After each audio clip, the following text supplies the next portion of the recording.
dropping it from about shoulder height on dirt. Let's see, right about here.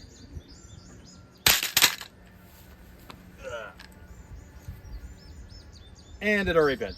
Didn't even need the concrete. Hopefully you can see that. The tube bent that way. And that wasn't even on concrete, that was on dirt. Ugh, I can barely turn it. Nope. So it is now stuck on 5 or 6. Yep. All right, welcome back, guys. Today we are going to be doing what I consider to be a fun video, and I think some of y'all will probably like this. This will also probably make a lot of you mad as well. Just depends on where you fall on the LPVO, you know, fanboy bandwagon. For me, I'm not a big fan of them, honestly. I like them for certain purposes, but for the most part, I think people like them too much for what they actually are. Because in my opinion, now there are some out there that are really good. If you spend a lot of money, then that negates a lot of what I'm saying. But I think most people, myself included, if they were going to buy one of these, they're going to probably spend somewhere between $200 to $400, somewhere in that range, and they'll consider that a, you know, good enough LPVO for their duty gun. Hey, yes, I'm full of air quotes today. What I'm learning from this, at least what I've learned so far, is if you're going to buy an LPVO for a duty gun or something for like end of the world or the, you know, civil unrest, whatever you want to throw out there, if you think you are ever going to drop your rifle, whether on accident or you're going to take a tumble down a cliff, you're going to trip over something in the woods, there's a whole, trust me, if you've ever gone hiking or trekking through especially dense forest, you're going to fall at some point. It's just inevitable. Or if you're doing CQB or something like that, you know, and you're doing cool boy stuff and you're on concrete, which most, you know, buildings have concrete or something indoors, you're going to take a tumble at some point, whether you trip over somebody else who tripped in front of you or whatever. Accidents happen. That's normal.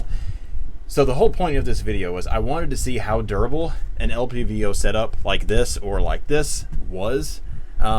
Maybe I'll do just like a red dot comparison at some point as well, just to kind of see what red dots on the market, you know, what happens to them, especially the budget ones.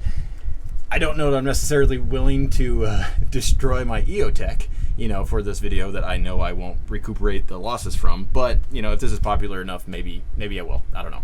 Or EOTech, if you're listening, hey, you could send me one to destroy. Hey, wink, wink. Also, if anybody is watching and knows someone in, like, say, Vortex or some of the higher end LPVOs that are out there, they're, you know, over $1,000 or pushing $2,000. Some of them are $3,000, which is absolutely insane. And from what I've seen, they're made of 6061 T6 aluminum. The bodies are of those more expensive ones. And full disclosure, as of right now, I actually asked DiscoveryOpt if they could tell me what the bodies of these are made out of, because it doesn't have it listed anywhere on there. It just says, everything just says aircraft aluminum, basically. So that could be 6061. It could be T6, which is, you know, harder. There's no way they're making these out of 7075, because not even Vortex on their Razor Gen 3 is 7075. So theirs is just the 6061 T6 aluminum. So, all right. So all that out of the way. Let's destroy some LPVOs. I'll insert some footage here periodically where I see fit. And I dropped this LPVO, which this is a Scarlet 1:8 by 24. I've actually done a review on this already, and it's in a Burris mount. This one is made obviously by Redwin, and they sent this to me, and I honestly wasn't super interested in keeping the scope. I just wanted to kind of review a fiber wire style reticle because it does get daylight bright, and I wanted to see, you know, kind of if I like that. And I do like it, but I don't like LPVOs, so here we are destroying them. This is probably my favorite all-around LPVO at the moment if you're going with a 1:6. This one's made by DiscoveryOpt. It is their ED, and the ED glass is Japanese-made glass, so they actually use really good glass in these, and I think this retails for around $160. You can find it on sale, sometimes cheaper than that. Their Gen 1 actually went on sale for like $80, I think, while they were clearing out their inventory for the newer generation. So, you know, keep your eye out there. You can find some good deals. And for, let's just say, around $150, this thing is a phenomenal scope. The turrets on this thing are absolutely amazing. I've already done a review on this. You can hear those. Absolutely phenomenal turrets. The turrets, for what it's worth, on this one did not move at all whenever I kind of smacked around my toolbox. These, I don't believe they moved, but the scope did lose 0 just from hitting it with a toolbox.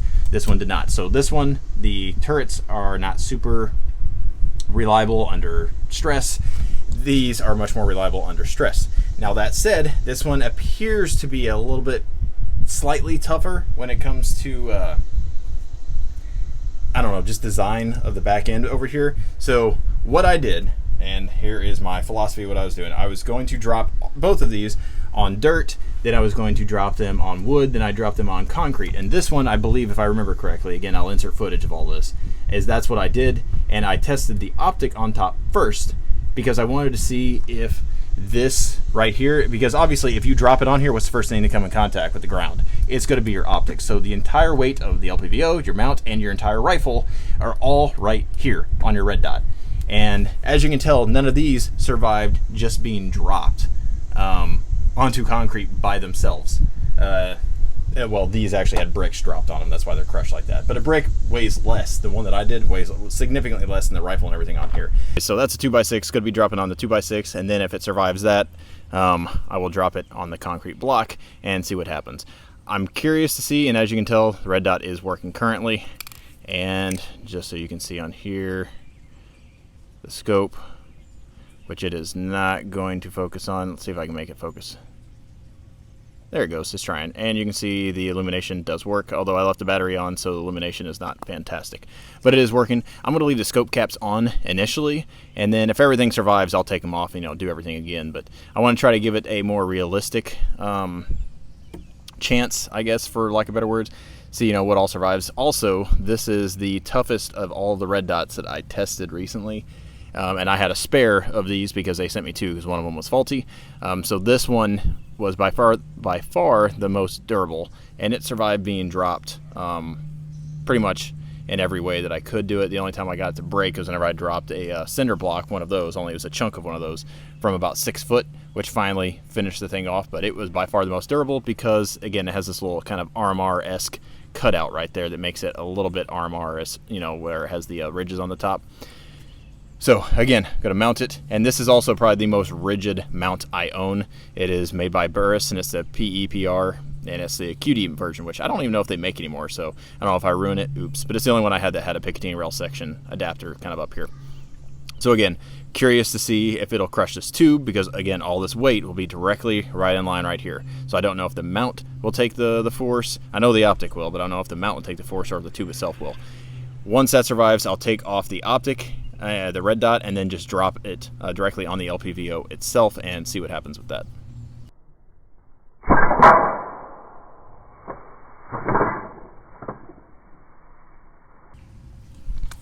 And as I expected, it actually sunk completely into the dirt down to about here. So this thing was completely submerged in dirt. And as you can tell, the red dot is still working. Fully expected that. Let's drop it on the wood plank next.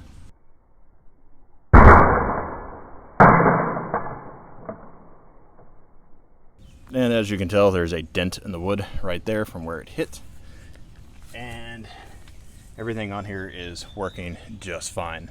I just checked it. The red dot's still working, and the LPVO is still working. Oh, it looks like everything canted just a little bit, maybe to the left. So I think that impact kind of forced the scope to shift just a little bit.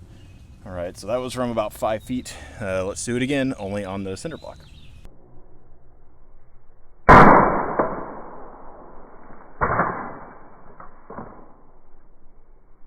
Technically is working. I don't know if you can see, there's the reticle right there. So I guess in theory it could use it, but it's done. If I were to smack this on anything again, like, it's just gonna 100% break. And again, this was the most durable optic that I tested out. I'm sure there's some others on the market, like the that Cylee Ghost that I have, that would probably do a little bit better, which again is why I would suggest getting something like that, because it kind of has those sacrificial rings on either side to kind of take that damage instead of the glass taking it directly. But this is why I would not suggest you mount a red dot on top of an LPVO if you are worried about the durability. Now again, that was directly on the cinder block, and you see how much force it had. It actually cracked the cinder block in half, and I dropped it from about 5 feet. And also, to be fair, this is a heavier mount, so take that for what it's worth. The wood absorbed some of that because you can see how it dented the wood, so it kind of absorbed that shock a little bit. But I think most urban environments, or most I don't know, even out in the woods, like there's rocks, there's hard things out there. If you're out in the desert, there's a lot of rocks, obviously. But, you know, just kind of what it's worth. This is probably why I would suggest doing a 45-degree mount, you know, somewhere over here underneath the scope, maybe to protect it a little bit. But to be fair, the scope is perfectly usable. Let's see if I can get it. There it goes. See if I can get it to focus. And it's focused. You can see the illumination still works. So the scope, the LPVO, is fine.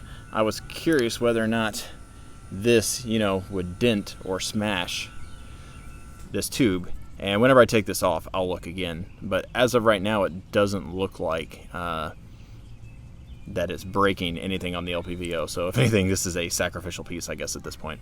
So I'm going to drop it one more time on that. Again, this is already broke, so we know that, but I want to drop it again just to see if this being up high, you know, will mess with the scope at all.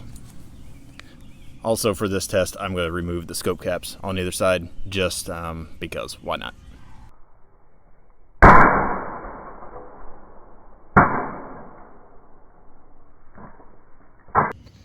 Alright, second drop, and there's still a little bit you could use down there. Now, would I trust that zero? Absolutely not. I'm pretty sure that glass is about to pop out. The fact that it hasn't fallen out yet is a testament to this optic, though. It's a pretty durable optic. I just wish they resolved some of the other problems that I mentioned in my review. Alright, the LPVO is perfectly fine. Let's see if you can see the... Yep, you can see the illumination right there. So this one, considering, you look on here, considering it dropped on the rifle on concrete multiple times and broke the concrete, this optic actually did really well. You can see back here, well, sorry. You can see over here it's a little bit kind of smushed on that end, but that's a testament to this design. It's actually a very durable design. I just wish they had better glass and the reticle was resolved. Otherwise, that would be a really good option. But mounted this on top because I wanted to see if all that transfer of energy would go directly to the tube underneath here and smush it, or if it would be directed to the screws and the mount and everything else, and that's basically what happens. So if you mount your red dot on top, your LPVO is probably going to be safe if you drop it and it hits the red dot first. That said, your red dot's basically going to get trashed. I guarantee you, no matter what company, this one, whenever it hit concrete, was trashed. It was technically still usable, and I can see the reticle in there somewhere, but for all intents and purposes, if you drop your rifle, especially on concrete, it's going to break. On wood, this one was actually fine. And on dirt, that one was fine. So, if you're going to mount a red dot on top, maybe you consider mounting it on a 45-degree offset so it's protected a little bit from the LPVO. So if your rifle takes a tumble, your LPVO might break, but your red dot may survive. Versus if you drop it right here and it happens to hit the red dot and this back end, which I'll show you in a minute, your entire sighting system's done. You're going to need backup iron sights. Here it is, mounted on here. I'm going to drop it directly like this without the red dot on top. And again, I just put down a tarp to catch any glass that may break.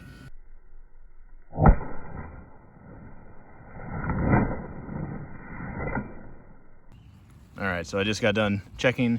Everything works on the illumination works, and I took this off to check to see if the turrets still work. And since they're capped, I didn't expect it to be an issue, but they still adjust fine in both directions.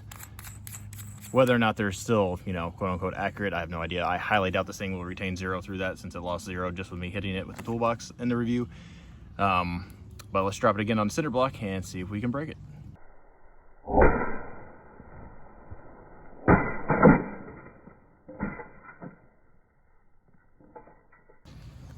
All right, I'm gonna try that one more time.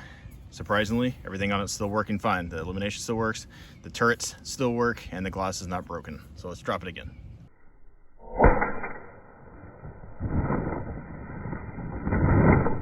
All right, so at this point, still working.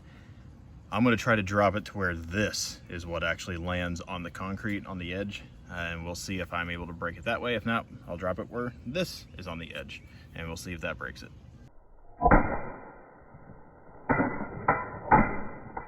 If you look closely, you might be able to see something is off. Even though it hit here and here, it kind of spread out the weight the entire side, and you can tell it did actually hit. There's good scuffing all along here and all along here.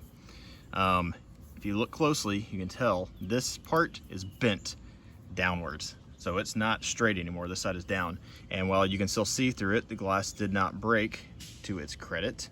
You cannot adjust this anymore. I'm pulling out as hard as I can. It won't move because this is now out of alignment. This is cockeyed downwards. So that means this scope is not usable anymore. Let's see if the illumination works. Ironically enough, the illumination still works, but let's see if the turrets work. Oh, also I didn't mention, but the threads on here, whenever you put the cap on and off, they are very hard to get on and off. Or not very hard, but they are harder to take on and off. So these still move freely because, again, the adjustments are up here, but you can see it catches right there. There we go. Well, that threading's all jacked up now for being hit so many times. But this optic is now unusable. So that's one of the downsides about LPVOs. They a little bit more fragile, and again, it didn't take much. That was a drop from about 5 feet, again, on concrete, and it shared some of that hit, you know, with this here, so it wasn't all directly on that. You saw it in slow motion. Dropping it from about shoulder height on dirt. Let's see, right about here.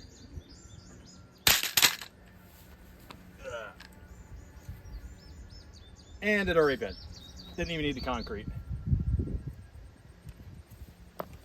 Hopefully you can see that. The tube bent that way. And that wasn't even on concrete, that was on dirt.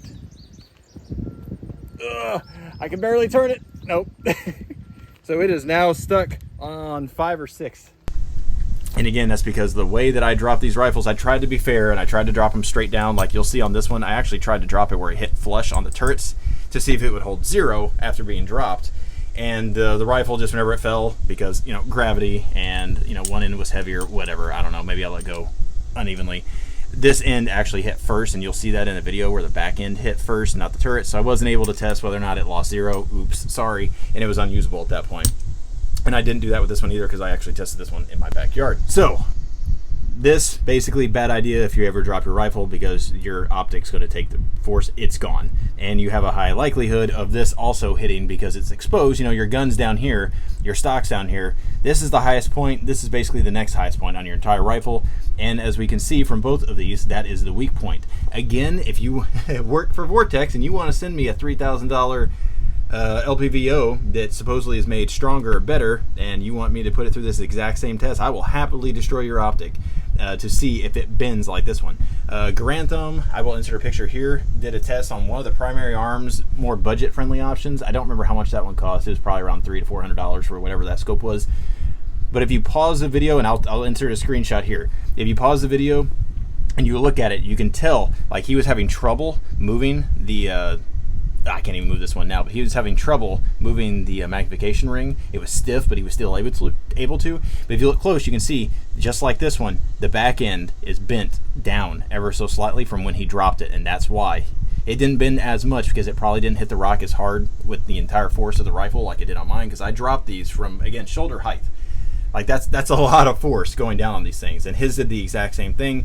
So if you think, you know, well, Primary Arms makes better stuff than this, they're all the same material.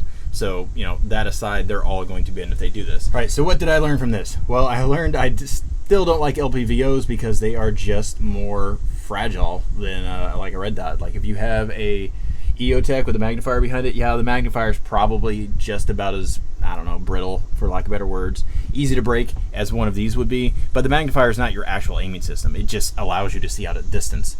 So the red dot itself, though, and we've all seen durability tests for EOTechs. Those things are literally tanks. Again, I fully expect it to survive if I were to drop it, you know, optic down onto concrete while attached to a rifle. It's just going to scuff up everything. And it could bend that hood, and the hoods are replaceable. That's kind of their point, is they're a sacrificial piece to protect the optic itself because there's a gap there. So that's why I like EOTechs again. Maybe if I can find a hood cheap somewhere, maybe I'll drop mine and destroy it. But anyway, so I learned I don't like LPVOs. Now, if you do like LPVOs, that's fine, and I still think they have a good solid place. If it's not a duty, quote-unquote, again, rifle, do you really need something that's, you know, super durable? No. If I just go to the range and I shoot out with my friends and I'm not, you know, trekking through the woods or doing CQB and falling all over the place, you know, whatever, okay, fine, then an LPVO would probably still be fine for you. But if you want something more durable, go with a red dot. And if you want some magnification, throw a magnifier on there. You know, that thing's sacrificial. If it breaks, whatever, have a QD thing on there, chuck it. I don't know, carry an extra one in your bag and if you want. They still weigh significantly less than this. Now that said, I still really like, again, I destroyed this. I'm going to contact DiscoveryOpt. I think they said they would send me a new one, or I can warranty it, something. Anyways, I'll let you know how that goes. But I destroyed this. Hopefully I'll be getting another one in the future. One thing I did also learn, as you can see on here, this was smashed on the end.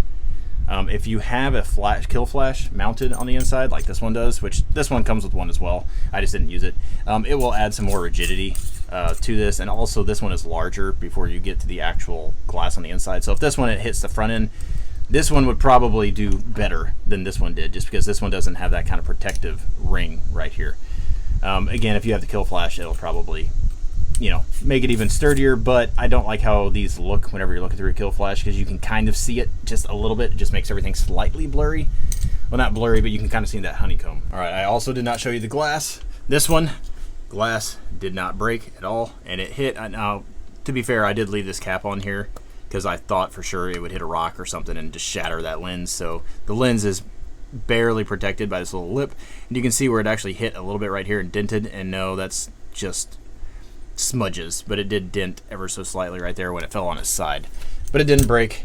This one took dropping on concrete for it to shatter up there, but it's still clear looking through there, so the glass didn't make it unusable, but you know, this obviously made it unusable. So I made this video because I haven't seen anybody really test the durability of LPVOs. Everyone talks about how amazing these things are and how durable they are and all this, but I haven't seen anybody just destroy one, and I'm like, I don't use these.